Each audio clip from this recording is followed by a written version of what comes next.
Hello everyone, welcome back to my channel. I hope आप सभी अच्छे होंगे। प्रेगनेंसी में आपकी जो लाइफ स्टाइल, आपकी एक्टिविटीज़ और आपकी हेल्थ का इफेक्ट आपके गर्भ में पल रहे बच्चे के ग्रोथ और डेवलपमेंट पे पड़ता है। प्रेगनेंसी के जर्नी में आपको हमेशा खुश रहना चाहिए। सैड होना आपके लिए डेंजरस हो सकता है। आप अपने प्रेगनेंसी की जर्नी में जो भी फील करते हैं, जन्म के बाद आपका बेबी भी वही बिहेवियर और थिंकिंग रखता है। नॉर्मल डे के कंपेरेटिवली प्रेगनेंसी टाइम में प्रेग्नेंट लेडी ज़्यादा रोती है और स्पेशली फर्स्ट और थर्ड ट्राइमेस्टर में और भी ज़्यादा। तो हम इस वीडियो में 3 टॉपिक पे बात करने वाले हैं। फर्स्ट है प्रेगनेंसी टाइम में प्रेग्नेंट लेडी के रोने के क्या क्या रीजंस हो सकते हैं। सेकेंड है प्रेगनेंसी टाइम में प्रेग्नेंट लेडी के रोने से गर्भ में पल रहे बच्चे पे क्या इफेक्ट पड़ता है। और थर्ड है प्रेगनेंसी टाइम में प्रेग्नेंट लेडी अपने आप को कैसे खुश कर रख सकती है। तो वीडियो बहुत ही इन्फॉर्मेटिव होने वाली है।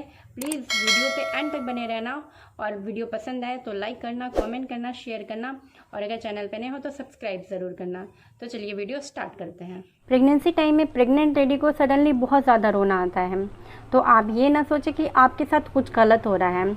ऐसा नहीं है, ये एक्सपीरियंस मोस्टली प्रेग्नेंट लेडी को होता है। प्रेगनेंसी टाइम में प्रेग्नेंट लेडी को रोने के बहुत सारे रीज़न्स हो सकते हैं, कुछ फिजिकली और कुछ मेंटली रीज़न्स भी हो सकते हैं।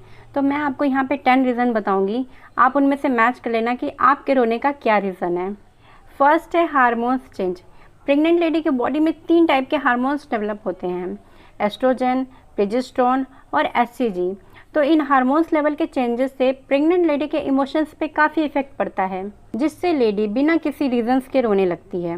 प्रेग्नेंट लेडी के बॉडी में प्रोजेस्टेरोन हार्मोन आखिरी के 2 महीने यानी 8th और 9th मंथ में ज़्यादा इफेक्ट करती है, इसलिए प्रेग्नेंट लेडी 8th और 9th मंथ में ज़्यादा रोती है।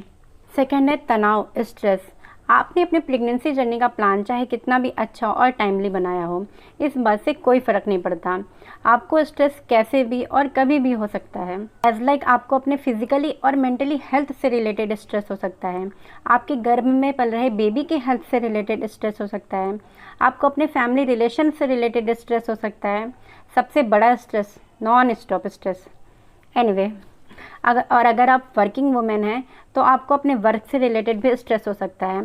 तो स्ट्रेस होने के बहुत सारे रीजंस हैं। नेक्स्ट है stretch marks. During pregnancy mostly pregnant lady को स्ट्रेच मार्क्स होते हैं। वैसे तो ये टाइम के साथ कम होते जाते हैं, बट प्रेग्नेंट लेडी जब फर्स्ट टाइम इसे देखती है तो उसे रोना भी आ सकता है, वो सैड भी हो सकती है क्योंकि उसकी बॉडी में चेंजेस आ रही हैं। नेक्स्ट है असुविधाएँ, इनकन्वीनियंसेस। फिजिकली इनकन्वीनियंसेस गर्भावस्था का एक मेन पार्ट है। कुछ दर्द और तकलीफ़ों की वजह से प्रेग्नेंट लेडी का फिट रहना मुश्किल हो सकता है।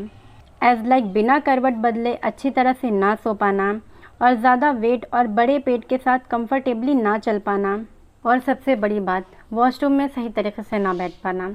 इन सारी चीज़ों से बहुत रोना आ सकता है।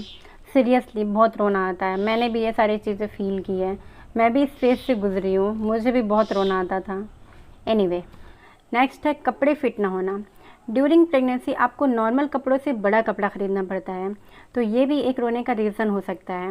और स्पेशली जब आपको किसी इवेंट में या मीटिंग में जाना हो और आप कुछ अच्छा पहनना चाह रही हो या अपना फेवरेट पहनना चाह रही हो और आप अपने बढ़े हुए वेट की वजह से नहीं पहन पा रहे हो, तो ये भी एक रोने का रीज़न हो सकता है। नेक्स्ट है कोई इमोशनल मूवी या सीरियल देखते टाइम। अगर आप बच्चों पे बनी मूवी या पेरेंट्स और बच्चे के रिश्ते पे बनी मूवी या सीरियल देखते हैं तो भी आपको रोना आ सकता है। नेक्स्ट है आपकी प्रेगनेंसी पे कमेंट करना। ड्यूरिंग प्रेगनेंसी आप में हो रहे फिजिकल चेंजेस और आपके बढ़े हुए वेट पे लोगों के कमेंट करना आपको टेंशन में डाल सकते हैं, जिससे आपको रोना आ सकता है। और साथ ही लोग ये भी कहते हैं कि बेबी होने के बाद आपके लाइफ में, आपके बॉडी में और आपके हस्बैंड के साथ आपके रिलेशन में चेंजेस आ सकते हैं, तो ये भी टेंशन होने की बात होती है, जिससे भी रोना आ सकता है। नेक्स्ट है स्टेजेस ऑफ प्रेगनेंसी। प्रेगनेंसी में कुछ मोमेंट आपके लिए प्रीशियस हो सकते हैं, एज लाइक जब आप अपने बेबी की फ़र्स्ट टाइम हार्ट बीट सुनते हैं, या जब आप अपने बेबी को फर्स्ट टाइम अल्ट्रासाउंड रिपोर्ट में देखते हैं, या जब आप अपने बेबी की एक्टिविटीज़ को फील करते हैं। तो इन मोमेंट में भी इमोशनल होकर आपको रोना आ सकता है। बस फ़र्क इतना होता है कि ये रोना खुशी का रोना होता है। इट मीन्स ये आंसू खुशी के आंसू होते हैं। नेक्स्ट है डिलीवरी ड्यू डेट आगे निकल जाने पे। जब आपको लेबर पेन नहीं होता और आपकी ड्यू डेट निकल जाती है, तो इस टाइम में भी आप सैड हो सकते हो और आपको रोना आ सकता है। लास्ट है during labour pain. Labour pain बहुत पेनफुल होता है, इसमें भी आपको रोना आ सकता है। तो ये हो गए 10 रीज़न्स जिसकी वजह से हमें प्रेगनेंसी टाइम में रोना आ सकता है। अब हम बात करेंगे कि प्रेगनेंसी टाइम में हमें रोने से हमारी गर्भ में पल रहे बेबी पे क्या इफ़ेक्ट पड़ता है।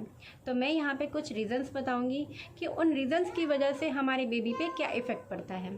तो फर्स्ट है, अगर आप टेंशन में रहती हैं तो ड्यूरिंग प्रेगनेंसी आपको काफ़ी सारी टेंशन हो सकती है। कभी कभी के टेंशन से तो आपके बेबी पे कोई इफेक्ट नहीं पड़ेगा, आपके बेबी को कोई नुकसान नहीं होगा। लेकिन अगर आप लंबे समय से टेंशन या एंग्जाइटी में रहती हैं तो आपकी बॉडी से एक कोर्टिसोल हार्मोन पैदा होता है। ये एक टेंशन का हार्मोन होता है और ये हार्मोन प्लेसेंटा के थ्रू आपके बेबी में भी जा सकता है।